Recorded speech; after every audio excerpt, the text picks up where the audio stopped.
Ce qui est dégueulasse, c'est quand on montre les frères musulmans, il y a vraiment quelque chose à dire sur eux. Mais après, on élargit, puis ça veut dire musulmans du quotidien, racailles, travailleurs français récents qui font le boulot, OS1, OS2, petit boulot, etc. Et là où ça ne marchera pas auprès du peuple français, c'est que le peuple français, sur le lieu de travail, il a un Mouloud et il a un Mgoma.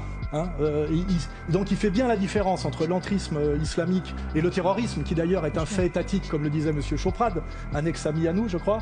Le français de base ne tombera pas totalement, mais par contre, on a aujourd'hui des gens qui étaient bloqués avant, qui s'appelaient les identitaires français, qu'on a humiliés, qu'on a interdit de se défendre contre les racailles. Aujourd'hui, on leur dit vous pouvez aller ratonner. Et le vrai dangereux pour moi, c'est ça, c'est qu'on est en train de monter en France une guerre civile de température molle, parce qu'il n'y aura pas une vraie guerre civile, mais un espèce de demi-chaos entre droitardés d'un côté et racailles qui se sentent attaqués en tant que musulmans alors qu'ils ne sont pas des musulmans pratiquants. Et en fait, entre les LGBT, les droitardés et les racailles qui se prennent eux-mêmes pour des musulmans quand on montre du doigt les islamistes, on est en train de créer en France un chaos qui s'additionne en plus au chaos économique, qui fait que je ne vois pas très bien, si on continue ce genre de politique, comment on va s'en sortir. Et je rappelle que M. Retailleau est, je crois, ministre de l'Intérieur, c'est ça? Donc en fait, il crée un climat de guerre civile larvée, alors que normalement, il faudrait gérer et régler le problème. Et moi, je connais bien les banlieues, puisque j'étais avec Dieudonné pendant des années dans les banlieues.